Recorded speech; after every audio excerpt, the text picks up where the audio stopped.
muy doctrinario, hermano, y es muy bueno que cuando estamos comenzando en el Evangelio saber estas cosas para poder afirmar nuestra fe. Y así como leyó el hermano ahí en Colosenses 1, del versículo 3 al versículo 8, va a estar nuestra análisis, hermanos, nuestro estudio para esta tarde. Y bien, así como lo decía el hermano Armando en su oración, que Dios, hermanos, me dé la sabiduría para poder explicar bien la palabra de Dios, para poder explicar bien, para que el pueblo de Dios pueda entender, para que cada uno de ustedes pueda entender la idea de Dios y podamos, hermanos, salir edificados con conocimiento de la palabra de Dios. Como ya el hermano ya tuvo la lectura ahí, nada más basta decir, hermanos, que Pablo, recordemos que Pablo está preso. Pablo está preso, hermanos, lo leímos en el capítulo 4, que Pablo está preso. ¿Y qué quiero decir con esto? Bueno, que el capítulo 1, versículo 3 al versículo 8, Pablo está dando gracias a Dios por la fe y por el amor de la iglesia en Colosas. Nos damos cuenta, hermanos, que como manera de introducción, que las barreras, hermanos, la cárcel y las cadenas no limitaban a Pablo para hacer un trabajo a favor de la iglesia. La situación no eran, hermanos, obstáculos para Pablo. Pablo aprovechaba cada momento, cada situación, y en su mente estaba siempre la iglesia, y él, hermanos, las cadenas no lo habían detenido para poder hacer algo a favor de la iglesia. En este caso, a favor de la iglesia en Colosas. Aún, hermanos, podríamos decir que las paredes que él se encontraba encerrado no habían detenido, hermanos, no habían detenido a Pablo para que Pablo hiciera algo a favor de la iglesia. Y aún, hermanos, en las dificultades para poder escribir, Pablo escribió esta carta desde la cárcel, desde la prisión, para la iglesia. Entonces nos damos cuenta, hermanos, que a Pablo no hay obstáculos para hacer algo a favor de la iglesia. Capítulo 1, versículo 3. Vamos ahí, hermanos, ahí vamos a dar inicio. Si quieren anotar el tema para esta sección, es Pablo da gracias a Dios por su fe, Pablo da gracias a Dios por su fe y el amor de la iglesia en Colosas. Miren, siempre orando por vosotros, damos gracias a Dios, Padre de nuestro Señor Jesucristo. Lo primero que Pablo le dice a la iglesia, hermanos, antes de amonestarla, antes de decirles lo que tienen que hacer, antes de decirles que hagan morir lo terrenal, Pablo les dice, siempre oramos por ustedes. Siempre oramos por ustedes, siempre damos gracias a Dios por ustedes. Y Pablo menciona, hermanos, los tres atributos que podemos decir, hermanos, tres atributos de mayor importancia que pueden haber en una congregación y que deben de haber en la iglesia de Cristo. Versículo 4, habiendo oído, el primer atributo es habiendo oído de vuestra fe. Ahí está el primer atributo de esta congregación. 2, habiendo oído de vuestra fe en Cristo Jesús y del amor que tenéis a todos los santos. Dos atributos, la fe en Cristo Jesús y el amor a los santos, son características de la iglesia de Cristo en la ciudad de Colosas y que deben ser características de toda iglesia del Señor. Pero también encontramos otra característica en el versículo 5, a causa de la esperanza que está guardada en los cielos. Fe, esperanza y amor. Los tres atributos divinos de mayor importancia en la iglesia, hermano. Una iglesia puede ser unida, una iglesia puede ser, hermano, organizada, pero estos tres atributos son de mayor importancia, son de mayor relevancia en la iglesia: la fe, el amor y la esperanza. Incluso cuando Pablo le escribe a la iglesia en Corinto, en el capítulo 13, si no me equivoco, capítulo 13 y versículo 13, nótelo, hermano, también lo menciona. Vaya conmigo allá a 1 Corintios capítulo 13, versículo 13.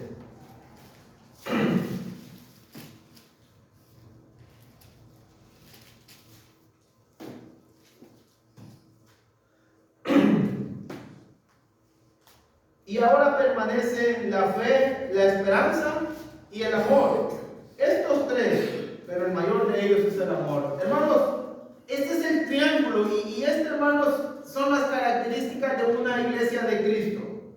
Pero también son características de todo cristiano. Todo cristiano debe desarrollar estas tres características: la fe, el amor para los santos, y debe desarrollar también, hermanos, esa esperanza.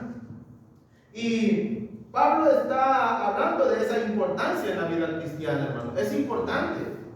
Recuerde que en el capítulo 13 de 1 Corintios, Pablo ha dicho en el capítulo 13, versículo 1 al versículo 3, que uno puede hacer muchas cosas, que uno se puede entregar a todo, uno puede hablar bien bonito, pero si no tiene amor, de nada sirve.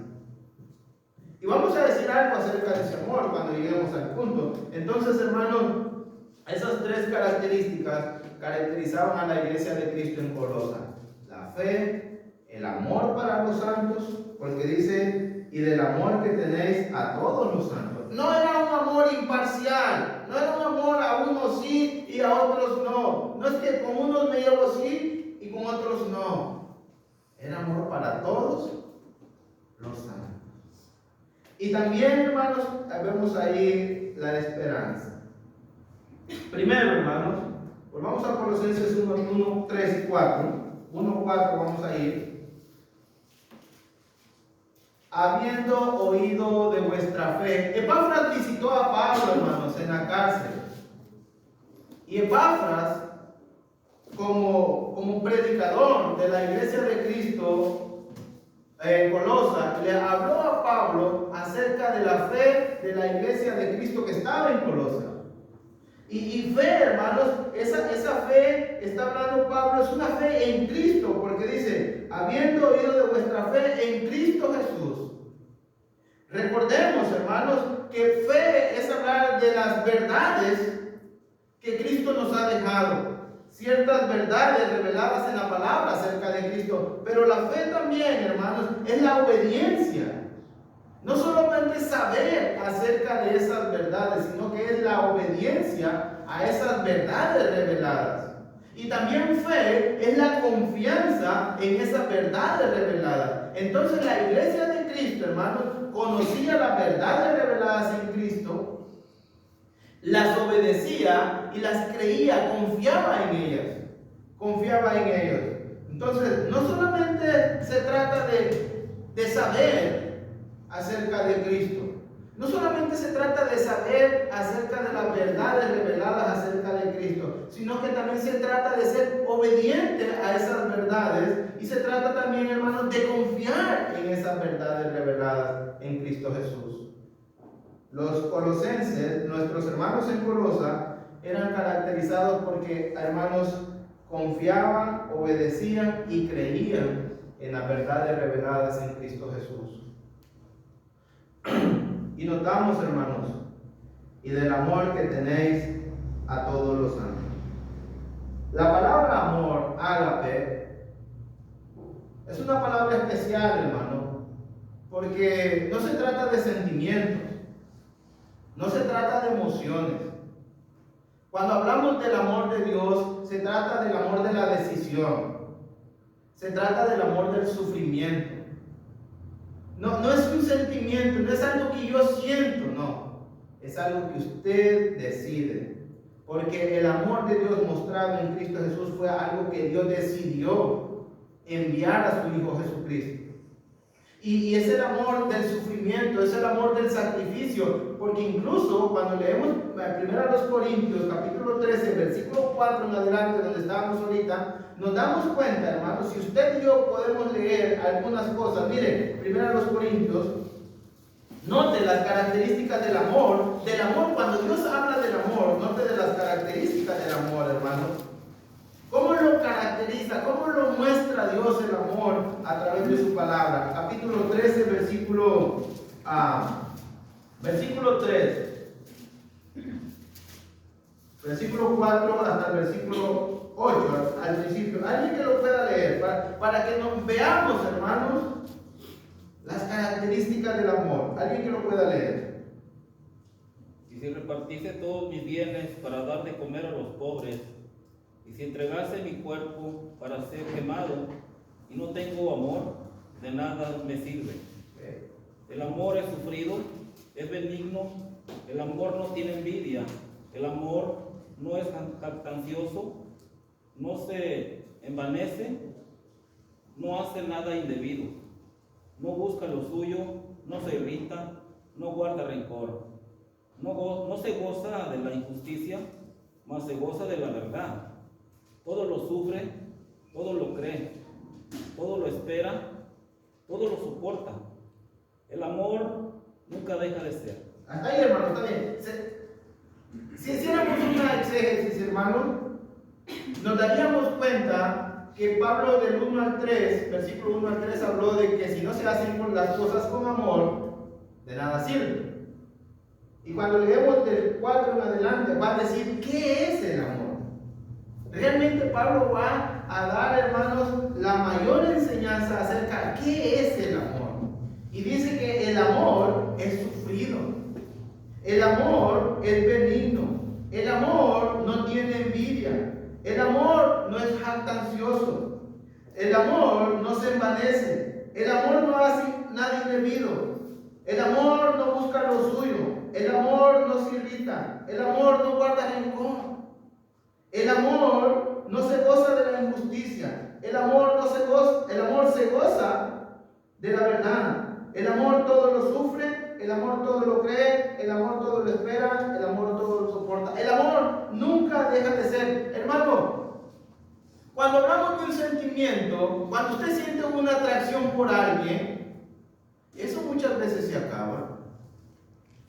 Pero cuando usted decide amar a alguien, cuando usted decide sufrir por alguien, cuando usted decide ser bondadoso con alguien, cuando usted decide, hermanos, no guardar rencor hacia alguien, es algo que nunca se le va a terminar. Usted ha decidido eso y así va a ser. Pero también, hermanos, cuando amamos a alguien, estamos dispuestos, el verdadero amor está dispuesto a sufrir por ese alguien. Está dispuesto a darlo todo, está dispuesto, hermanos, también dice el versículo 5, cuando alguien, hermanos, tiene ese amor del cual Dios espera, no hace nada indebido que afecte, que lastime a alguien. Sí me dañó, sí me ofendió, me lastimó, dijo cosas contra mí, pero yo no voy a hacer algo que me afecte. Y luego dice, no hace nada indebido, no busca lo suyo. Esto es, hermanos, que el amor del cual Dios nos está hablando a través de su palabra es el amor que busca el bien de los demás, el bienestar de los demás. No el bienestar de uno, no es salir ganando uno, sino que los demás salgan victoriosos. Y es el amor mostrado en la cruz del Calvario. No busca lo suyo, no se irrita y no guarda rencor. No, hermanos. Y es que guardar rencor, hermanos, es algo que usted y yo decidimos. Usted y yo podemos decidir si queremos llenar nuestro corazón de rencor, si queremos llenar nuestro corazón, hermanos, de celos y de envidias. Pero usted y yo también podemos decidir desecharnos de estas cosas y decidir hacer bien por alguien más. Y dice, el amor no se goza de la injusticia. O sea, no más, hermanos, porque alguien sea injusto con uno no puede ser injusto con él. No se goza, no puede haber satisfacción. Y luego dice, mas se goza de la verdad. Y ese es el verdadero amor. El que se alegra, hermanos, el que se goza de la verdad. Esto es la verdad, esto es lo correcto, esto es lo recto, esto es lo que se debe hacer, esto es lo que debo de hacer. Y luego dice, todo lo sufre, todo lo cree, todo lo espera, todo lo soporta. El amor de Dios. Y el amor de Dios, hermanos, es lo que está haciendo, hermanos, hasta el momento. Dios sigue creyendo que usted y yo vamos a cambiar.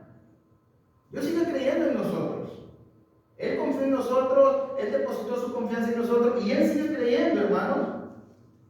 No lo siente. Dios sigue creyendo en nosotros. Dios sigue esperando que nosotros cambiemos. Dios sigue esperando que este mundo al cual ha decidido amar cambie, se arrepienta también. Y Dios, hermano, sigue esperando que los cristianos cambiemos nuestra vida. Y todo, hermano, todas las injusticias y todo lo que muchas veces hacemos, Dios lo sigue soportando porque Dios nos sigue esperando. Por eso Pablo describe, hermanos, ¿qué es el amor? ¿Qué es el amor? Entonces, cuando Pablo dice que los hermanos en Colosa se aman y del amor que tenéis a todos los santos, es que están dispuestos a sufrir por los demás. Es que están dispuestos a darlo todo por los demás.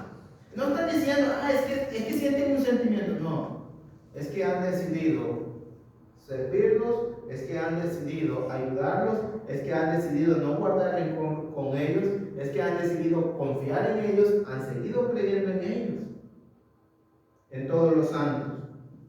Y es algo, hermano, que a veces nosotros perdemos porque nosotros las relaciones las basamos en sentimientos y en emociones.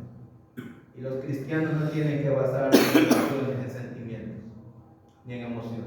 Y eso afecta mucho a la iglesia porque al final de cuentas muchas veces la iglesia, hermanos, termina dividida, termina separada, termina con problemas porque simplemente nuestras relaciones están basadas en sentimientos, en familiaridad, no realmente en el amor de Dios. Pablo dice a la iglesia: doy gracias por su fe en Cristo Jesús y por el amor que tenéis a todos los santos. Y la otra, hermano, y el otro es que Pablo dice, habla acerca de la esperanza.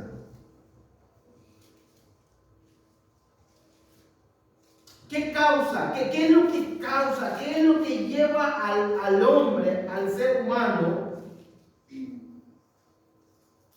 llegar a sentir y estar dispuesto a sufrir y estar dispuesto a darlo todo por alguien que muchas veces no lo conoces, que no sabes quién es?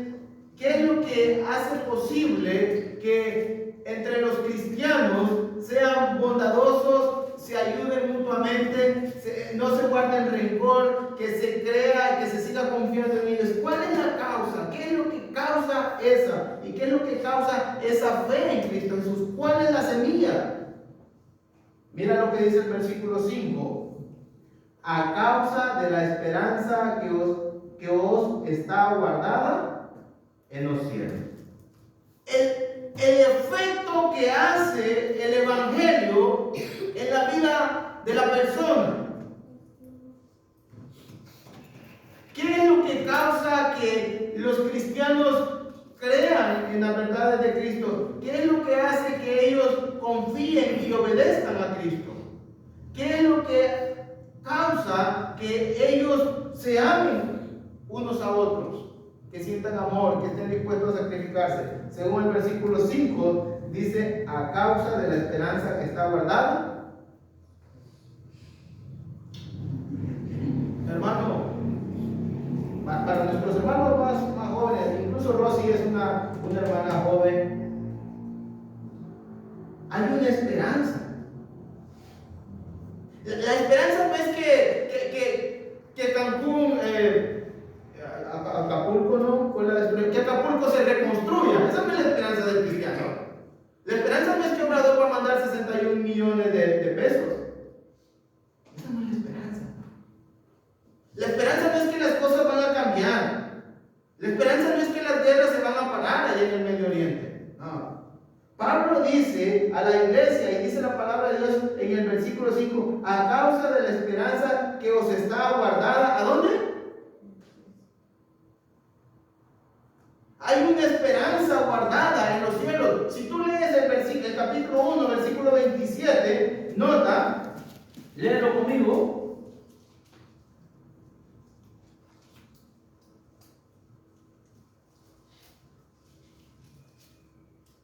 Hay otros pasajes, ahorita lo vamos a ver.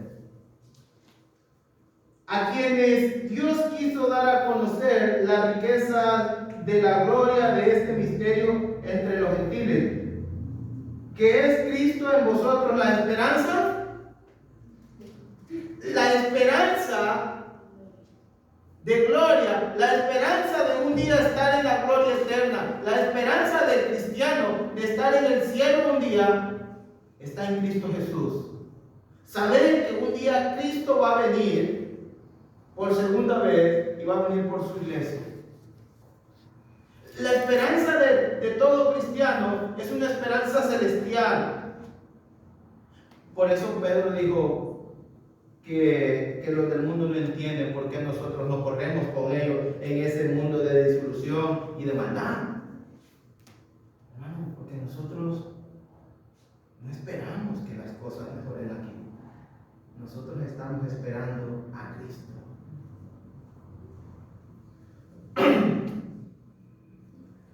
Cuando la persona o esta esperanza, ¿qué es lo que hace esta esperanza? Produce fe, confianza, obediencia y cree en las verdades reveladas. Y cuando la persona tiene esta esperanza, entonces es, hermanos, cuando se produce ese amor, está dispuesto a sacrificarse por los demás, porque sabe que su esperanza no está en esta tierra, sino que es una esperanza celestial. Mucha gente, la mayoría de la gente, tiene su esperanza en las cosas de este mundo. Está confiando y está esperando que las cosas mejoren en este mundo. Pero el cristiano no debe esperar eso. La esperanza del cristiano está guardada en los cielos. Mira 1 de Pedro capítulo 1, versículo 4.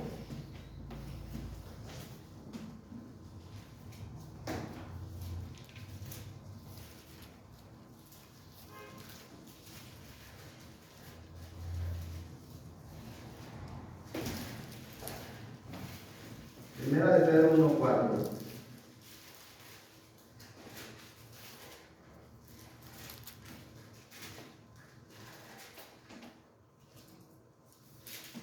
Vamos a leer el versículo 3 y versículo 4. Dice, ¿alguien que lo lee, hermano?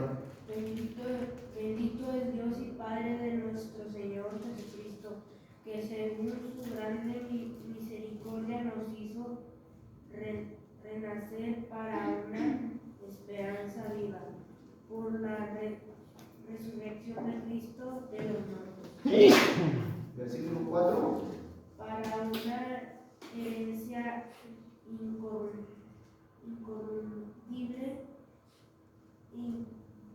incontaminada e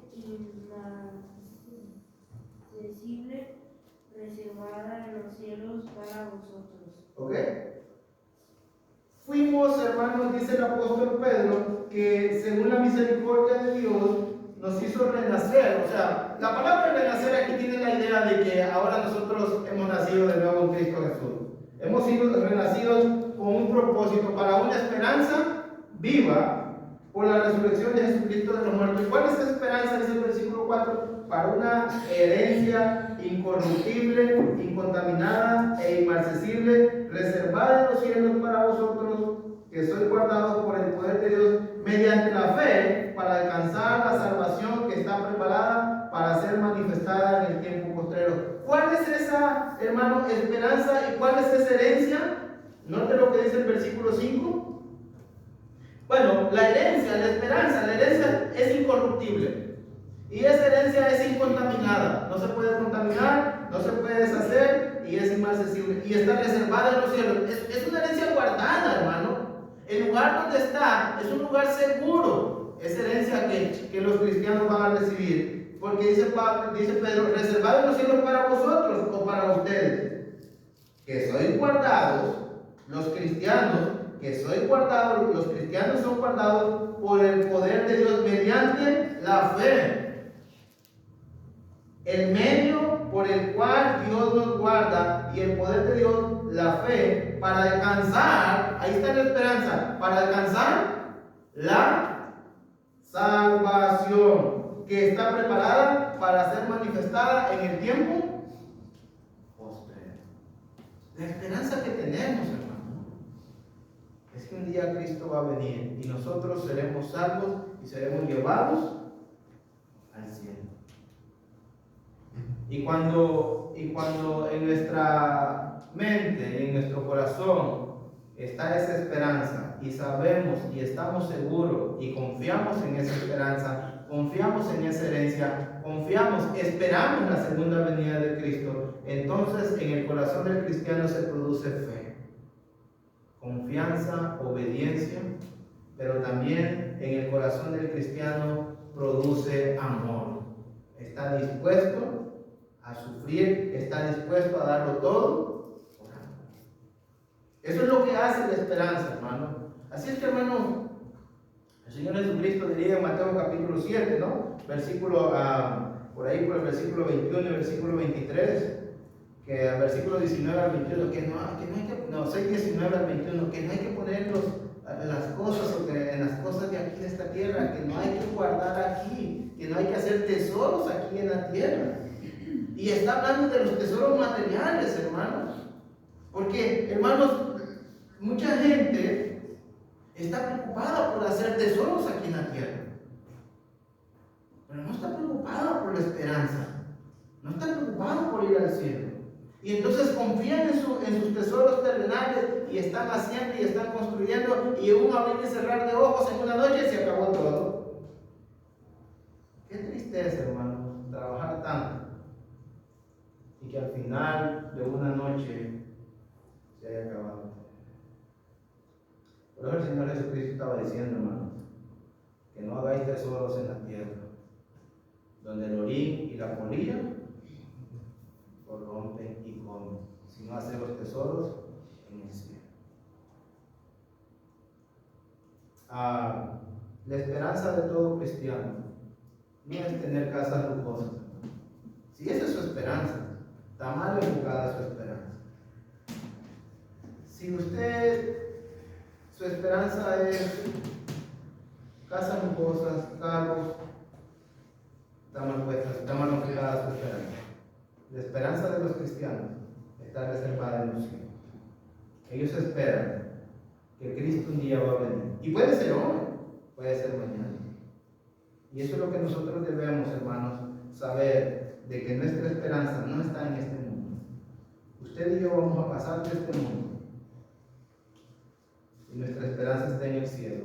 Allá está guardada, allá está reservada. La salvación del cristiano está en el cielo.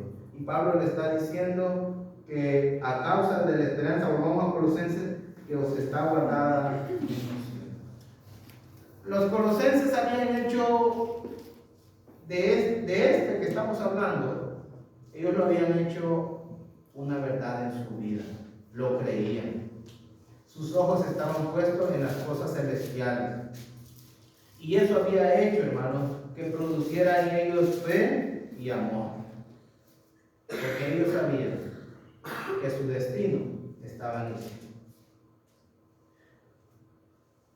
A causa de la esperanza que está guardada en los cielos, de la cual, Colosenses 1:5, de la cual ya habéis oído por la palabra de verdad del Evangelio. El saber, hermanos, que nuestro futuro no está en este mundo, produce fe, produce amor. Estamos dispuestos a sacrificarnos, estamos dispuestos a hacer la obra de Dios, estamos dispuestos a sufrir por los demás, estamos dispuestos a confiar en Cristo. Pero también, hermanos, cuando nosotros pensamos en esa esperanza, nos motiva a vivir una vida mejor, a ser honestos, a ser sinceros, porque Juan dice en su primera carta, cuando usted lee en la primera carta que escribe el apóstol Juan, ahí en su capítulo 3,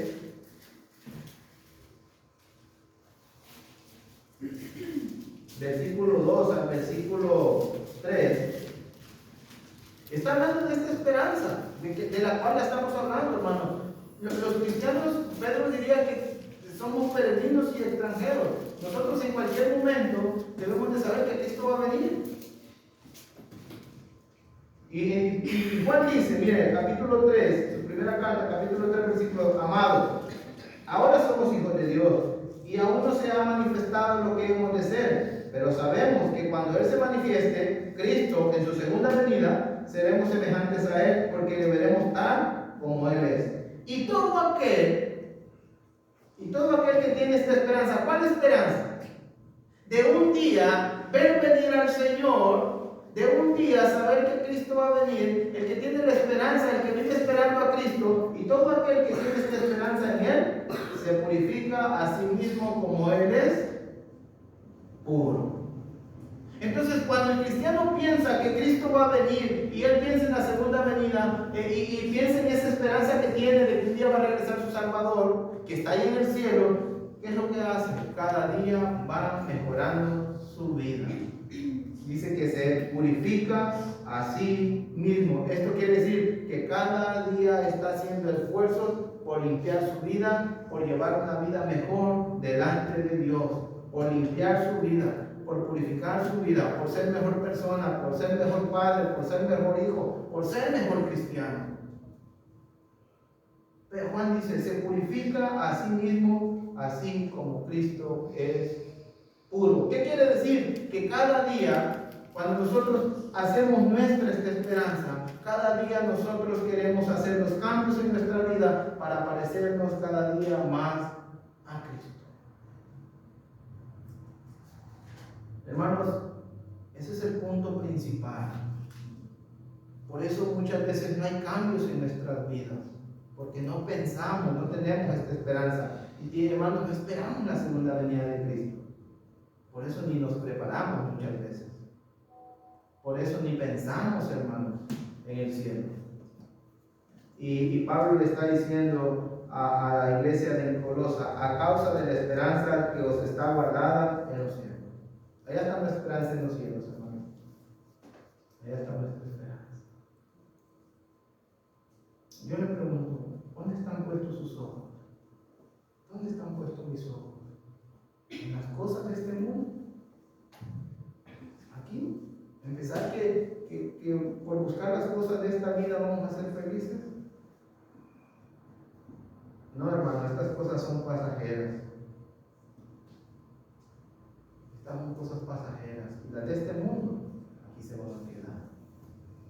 Y dice que esta esperanza, Colosenses 1:5, a causa de la esperanza que nos está guardada en los cielos, entonces debemos de saber que nuestra esperanza está en los cielos. Por eso cuando va a escribir el capítulo 3, versículo 1, dice que hay que poner los ojos en la mira, hay que poner la mira en las cosas y arriba. Esta esperanza, de la cual, dice 1:5, Colosenses 1:5, a causa de la esperanza que os está guardada en los cielos, de la cual ya habéis oído por la palabra verdadera del Evangelio. ¿Habían oído los colosenses acerca de la esperanza? Sí. ¿Cuándo? ¿Cuándo escucharon los colosenses acerca de la palabra de la esperanza? ¿A cuándo escucharon? Según el versículo 5, ahí le acabamos de leer. Cuando, hermano, ¿a poco no nos hablan de la esperanza cuando, o nosotros, y si no lo hacemos, tenemos que hacerlo, cuando se le predica el Evangelio a alguien? Tenemos que hablarle de la esperanza, hermano. ¿Saben por qué? Porque el fundamento del Evangelio, la muerte, sepultura y resurrección de Cristo, es que Cristo murió, fue sepultado, al tercer día resucitó, está en el cielo, pero que un día va a regresar. ¿Y cuál es la esperanza? Que si morimos, cuando Cristo venga, seremos resucitados. Y le decimos a las personas que cuando ellos se bauticen y sean perdonados sus pecados, ahora van a tener la esperanza de vida eterna. ¿Y qué estamos hablando? Que ellos ahora van a esperar a Cristo y que saben que si mueren con Cristo, cuando Cristo venga en su segunda venida, van a ser resucitados. Y si no han muerto, según 1 Corintios capítulo 15, si no han muerto, van a ser transformados y estarán con Cristo en las nubes. Cuando nos hablan del Evangelio o cuando le hablamos a alguien del Evangelio, tenemos que hablarle de esta esperanza. que hay esperanza de vida, que hay esperanza de vida eterna, que hay esperanza de vivir en el cielo, que hay esperanza de una vida mejor. Y dice Pablo, de la cual ya habéis oído por la palabra verdadera del Evangelio. Pregunta. Esto es muy importante lo que voy a decir. ¿Es posible conocer la verdad? ¿Es posible saber si estamos en la verdad? No porque yo diga, hermano, la iglesia de Cristo es la verdadera. No. Basado en la palabra de Dios, es posible dar ahora sí con la Biblia un pasaje que puede decir estamos en la verdad. Según el versículo 5.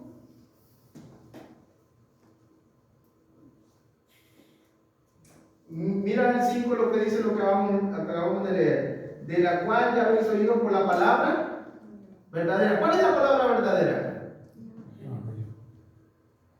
Y ellos la habían oído, hermano. Y en el versículo 6, ellos la habían, hermano, comprendido. Y en el versículo 7, ellos la habían aprendido. La verdad que la gente debe de conocer y debe saber es el Evangelio. Esa es la verdad. La muerte, las buenas nuevas, la muerte, la sepultura y la resurrección de Cristo. Entonces, es posible conocer la palabra verdadera. Es decir, bueno, ¿cómo sé si estoy en la verdad? Bueno, obedeció al Evangelio, oyó el Evangelio, creyó el Evangelio, obedeció al Evangelio, está en la verdad. La misma Biblia lo dice, el versículo 5 dice que ellos han oído, dice, de la cual ya habéis oído por la palabra verdadera del Evangelio. Versículo 6, que ha llegado a vosotros, así como a todo el mundo, y lleva fruto y crece también en vosotros, desde el día que oíste y conociste, esto es, entendiste, comprendiste, y versículo 7, como lo habéis aprendido. No solo se trata de escuchar unos mensajes de motivación y de animación o simplemente escuchar ruidos o que alguien se cayó y que dijo muchas cosas. No, se trata de comprender. Se trata de escuchar con atención. Se trata de entender. Porque dice, habéis oído por la palabra verdadera del Evangelio. Lo que la gente necesita saber es acerca del Evangelio.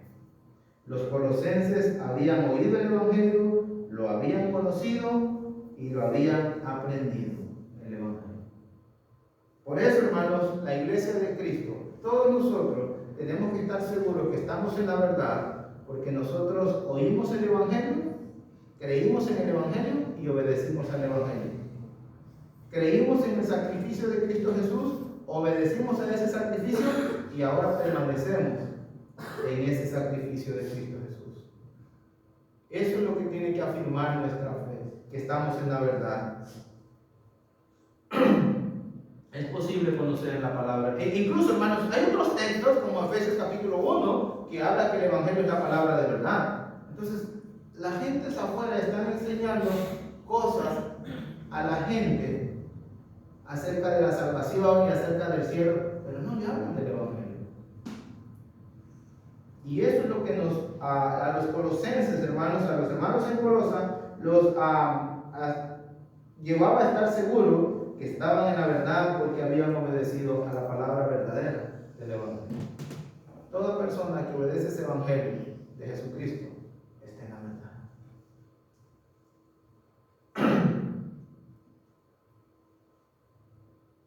¿Cuál es la base de nuestra esperanza?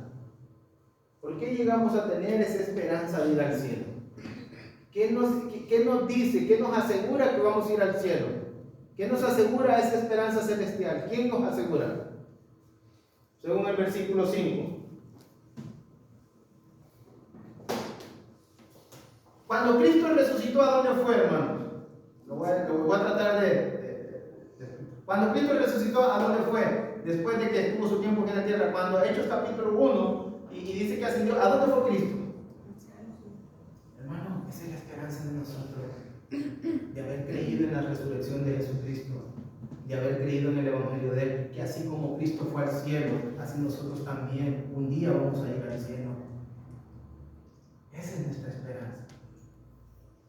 Lastimosamente muchos hermanos se van simplemente por cosas económicas o por conveniencias personales a una religión, hermano, que no les ofrece nada. Qué triste, hermano, perderlo todo por nada. El evangelio que hemos recibido nos da la esperanza de ir al cielo. Porque así como Cristo fue al cielo, así nosotros también. ¿O no confían ustedes? ¿Creen que Cristo fue al cielo, sí o no? Así nosotros, hermano.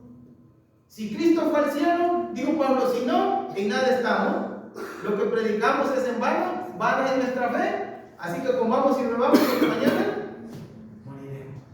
Pero hermanos, Cristo resucitó y está en el cielo. Y usted y yo, si somos fieles al Señor, si nos mantenemos firmes en nuestra fe que hemos creído en el Evangelio, vamos a ir al cielo.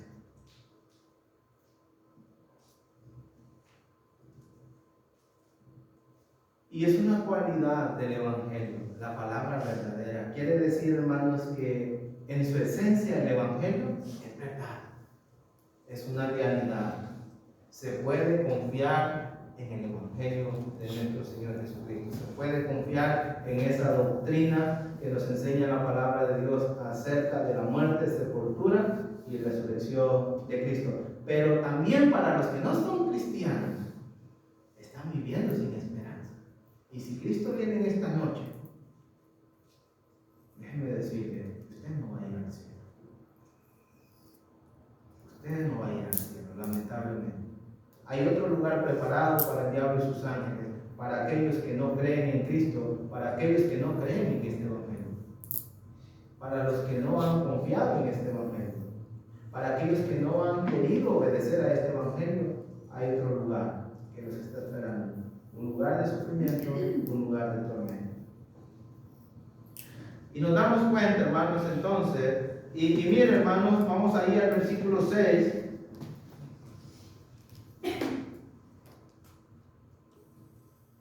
Que ha llegado hasta vosotros, así como a todo el mundo, y lleva fruto y crece también en vosotros desde el día que oísteis y conocisteis la gracia de Dios en verdad. Pablo está hablando del Evangelio, hermano.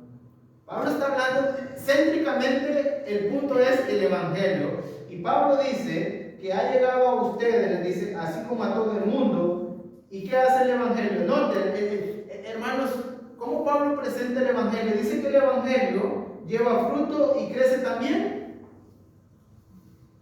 Entonces, pareciera, hermanos, si nosotros lo viéramos en el punto de agricultura, decimos que el Evangelio es una semilla que se siembra y lleva frutos.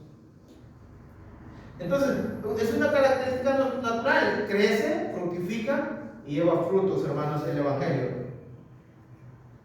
Cuando el Evangelio no produce sus frutos que debe producir, bueno, simple y sencillamente, es como si usted tiene un poco de maíz, unos costales de maíz, y no lo siembra, ahí en el costal de maíz, ahí van a estar guardados. Cuando el Evangelio no se predica, no hay fruto. Pero cuando el Evangelio se predique, el Evangelio va a dar. Pero también, hermanos, el Evangelio puede ser detenido cuando no lo predicamos, pero también cuando somos un mal ejemplo para aquellos a quienes les predicamos. Nuestra vida puede ser, hermanos, una pared que estorbe, puede ser una raíz que estorbe para que el Evangelio no dé frutos en el corazón de las personas. Entonces, el Evangelio que ha llegado hasta vosotros, así como a todo el mundo, y lleva fruto y crece también en vosotros, desde el día que oísteis y conociste la gracia de Dios en verdad. Hermanos, ¿cómo? Hay dos cosas ahí. Dice que el Evangelio fue llevado a todo el mundo. Mateo capítulo 24, dijo el Señor que no, el templo no sería destruido hasta que no se predicara su palabra en todo el mundo. Y cuando está hablando, si hablamos geográficamente, se estaba refiriendo a toda ¿cómo podemos decir? La gente que había en ese tiempo, Palestina y sus alrededores, a todo el mundo. No se estaba refiriendo a todo el planeta como lo conocemos hoy, pero también cuando está diciendo, hermanos, que a todo el mundo, es que ahora nosotros estamos aquí y nosotros tenemos que llevar el evangelio a todo rincón de esta colonia, de esta ciudad, de este estado, a donde vayamos. Nosotros tenemos de boca o con la vida nuestra predicar el evangelio de nuestro Señor Jesucristo. Que ha llegado hasta vosotros, así como a todo el mundo. Había llegado el evangelio en la vida de los colosenses y había llegado a todo el mundo, geográficamente, y lleva frutos, y el evangelio crece también, dice. Pablo dice que el evangelio crece también en vosotros, desde el día que lo oíste y lo conocisteis, la gracia de Dios. Entonces, el evangelio produce frutos, hermanos, aun cuando nosotros somos, a veces pensamos, vamos a predicar el evangelio. El evangelio tiene que producir frutos en nuestra vida. ¿Cuáles eran los frutos que había producido el evangelio en la vida de los colosenses? Lo dijimos al principio. A ver, ¿cuáles eran los frutos? La fe y el amor. La fe y el amor. El crecimiento espiritual. El evangelio, el saber que tenemos una esperanza, hermanos, tiene que producir una vida cristiana plena en nosotros. Produce frutos el evangelio. Hay que oírlo, hay que creerlo y hay que obedecerlo. ¿Y cómo termina el versículo 7? ¿Y cómo comienza el 7? ¿De quién lo había aprendido? De Epafras. ¿Qué está diciendo, hermano? ¿Qué nos está enseñando la Biblia? ¿El evangelio va a agarrar pies y él solo va a ir? ¿Verdad que no? Ahí vemos, hermanos, aunque el evangelio es el poder de Dios y es divino, necesita de alguien que lo lleve, que lo enseñe a las gentes. ¿Qué queremos decir entonces? Que Epafras había llevado el evangelio a Colosas. Los colosenses habían conocido el evangelio por Epafras, lo habían aprendido de él. Nosotros tenemos, hermanos, que llevar el evangelio a otros. Tenemos que llevar el evangelio a otros. No, por eso es una semilla. Cae en nuestro corazón, produce fruto en nosotros. ¿Y qué hace una semilla de maíz? Pues produce una mazorca, y de esa mazorca nacen 30, 40, 50 granos, no sé cuántos granos trae, y entonces se está produciendo más maíz. El evangelio en nuestra vida llega y no se puede quedar ahí. Tenemos que predicárselo a alguien más.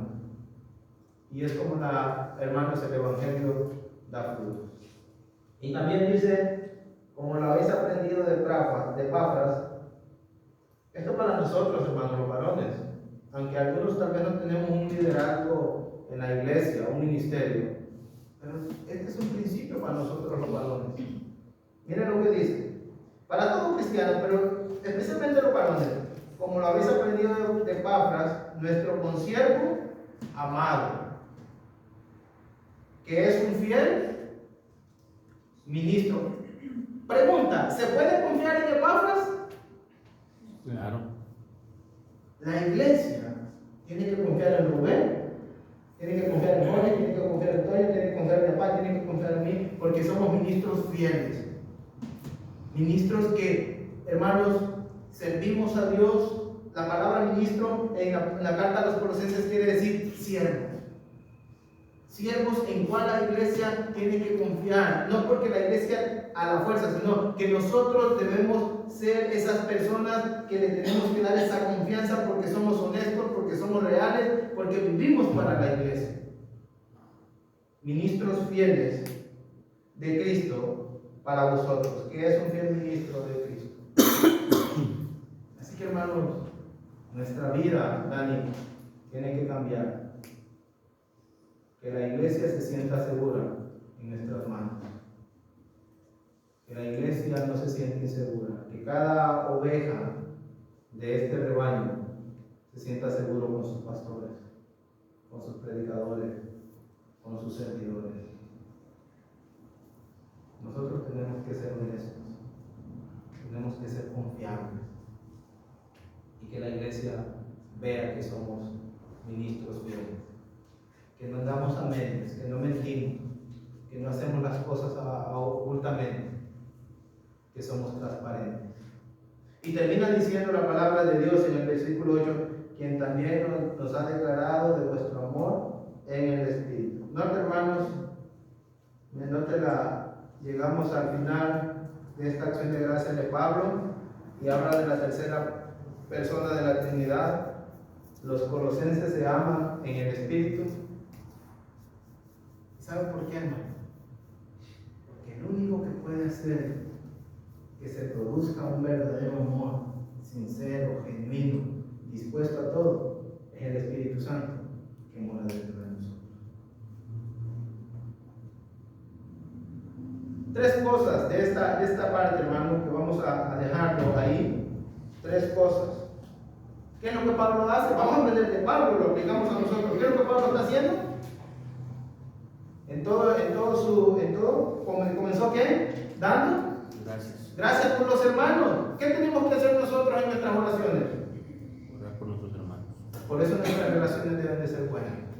Debemos estar en paz unos con los otros, para que nuestras oraciones no estorben y que podamos dar gracias.